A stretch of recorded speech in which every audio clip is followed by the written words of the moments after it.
is love? Is it something you can touch? Is it more of a feeling? Or does it just exist? But what happens when something changes?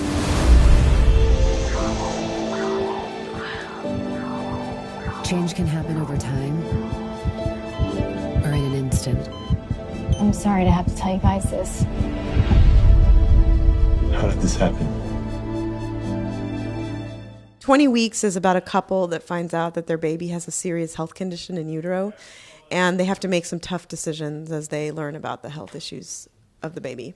I partially wrote it from personal experience because my daughter was diagnosed in utero 20 weeks with a health issue, and from that issue there were a lot of medical tests and all kinds of things, and I started to really think about, think about it in context of a movie, in the sense of like, wow, so many people don't know that a couple might go through all this if something goes wrong with the baby. So, I mean, my daughter's healthy and fine now, but just as I read online, there were a lot of stories about people who had to terminate, and just a lot of nuance around abortion and late-term abortion that I had never experienced before. We have been making a lot of product prior to the film, a lot of like short pieces that we put on YouTube. We did a short film called Don Dakar Makes a Sandwich, which was award-winning on the festival circuit, and we decided we wanted to do a full feature next.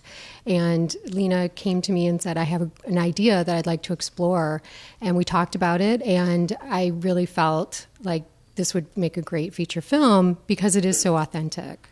It was challenging, but when Jane and I kind of got it off the ground, we knew we were going to do it as an indie film, and we were looking to do something that was low budget. So we looked for investors, but we didn't do the hustle of going to production companies in Hollywood. We knew we needed to make it independently just because we wanted to do it the way we wanted to.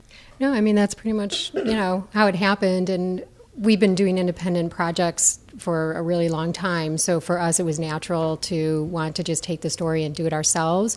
And we know that it's really hard to set up small, intimate dramas regardless. So we knew the path we were on and that it was the best one for the project. We have a really strong producer-director relationship. It's often like a marriage. So you pretty much run everything by each other, and then you come to a consensus of what you think is best for the movie.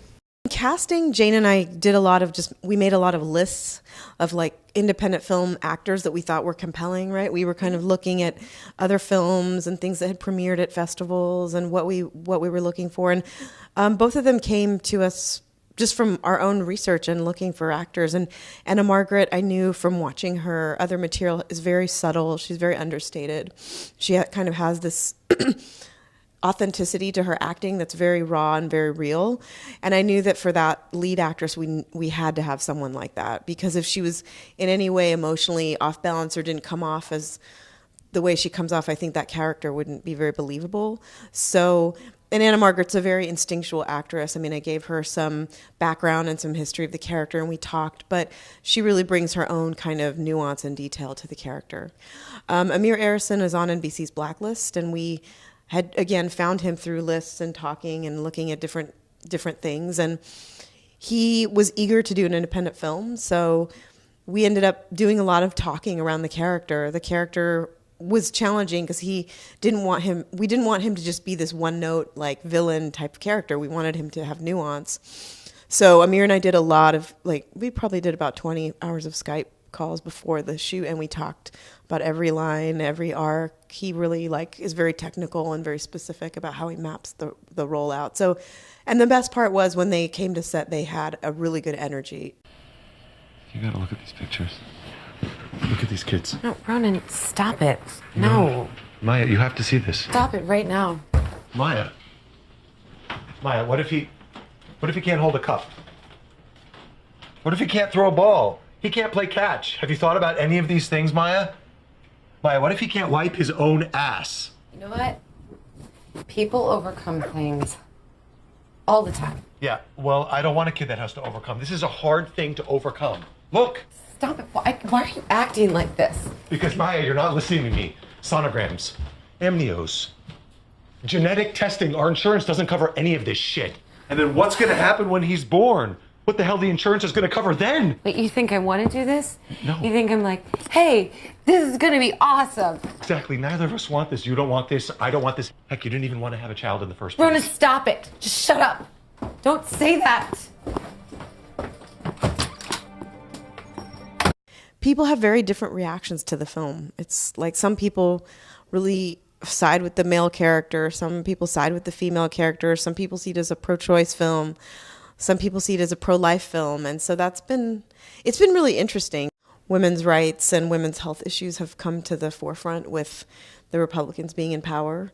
So yes, and we hope that we can get the film out to even continue or start the conversation. And I mean, just in making the film, so many women have told us their stories about having to get an abortion or having a child with a health issue, and we hope more of that comes to light.